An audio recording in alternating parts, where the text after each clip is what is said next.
আসসালামু আলাইকুম এভরিওয়ান। আজ আবারও আরেকটি নতুন ব্লগ নিয়ে আপনাদের সামনে চলে আসলাম। আজ আমি রান্না করব ভুনা খিচুড়ি। দেখতে পাচ্ছেন সুগন্ধি চাউল নিচ্ছি 1 কেজি। চালগুলো ধুয়ে আমি পানি ঝরিয়ে নিচ্ছি। আমি মুগের ডালগুলো আগ থেকে ভেজে হালকা পানিতে ভিজিয়ে রাখছি, সাথে মুসুর ডাল। চুলায় একটি ডেকচি বসিয়ে দিলাম। ডেকচিটা গরম হয়ে আসলে তারপর দিয়ে দিলাম তেল। তেল গরম হয়ে আসলে তারপর দিয়ে দিলাম কয়েকটা গরম মশলা, দিয়ে দিলাম পেঁয়াজ কুচি, হালকা বাদামি করে ভেজে নিয়ে তারপর দিয়ে দিলাম আদা রসুন বাটা, কাঁচামরিচ বাটা, দিয়ে দিলাম হলুদের গুঁড়া, মরিচের গুঁড়া, তারপর দিয়ে দিলাম জিরা ও ধনিয়ার গুঁড়া, দিয়ে দিলাম লবণ দিয়ে একটু ভেজে নিচ্ছি ভালো করে, যাতে মরিচের গন্ধটা চলে যায়, মশলাগুলো যাতে পুড়ে না যায়। দিয়ে দিচ্ছি হালকা একটু গরম পানি দিয়ে একটু হালকা নেড়ে চেড়ে দিয়ে দিব টমেটো দিয়ে একটু নেড়ে চেড়ে আমি দিয়ে দিচ্ছি মুটর গুলো আমি একদিন আগে ভিজিয়ে রেখেছিলাম। মুটর গুলো দিয়ে আমি 15 মিনিটের জন্য ঢেকে দিলাম। 15 মিনিট পর দিয়ে দিলাম চাল আর ডাল। ভালো করে নেড়ে চেড়ে মশলাগুলো মিশিয়ে দিচ্ছি।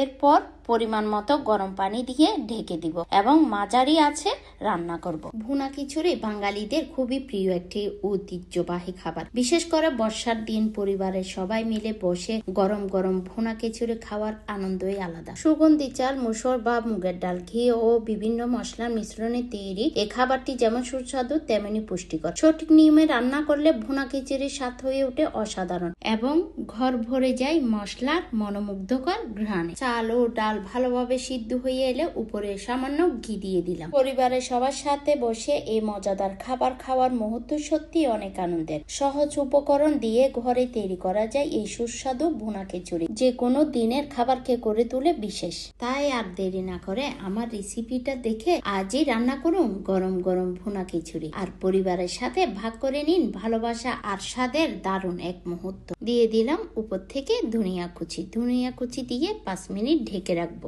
আমার রেসিপি দেখে রান্না করে খেলে বারবার খেতে ইচ্ছা করবে। মনে রাখবেন মুগের ডালগুলা হালকা ভেজে নেবেন, এতে খিচুড়ির স্বাদ দ্বিগুণ বেড়ে যাবে।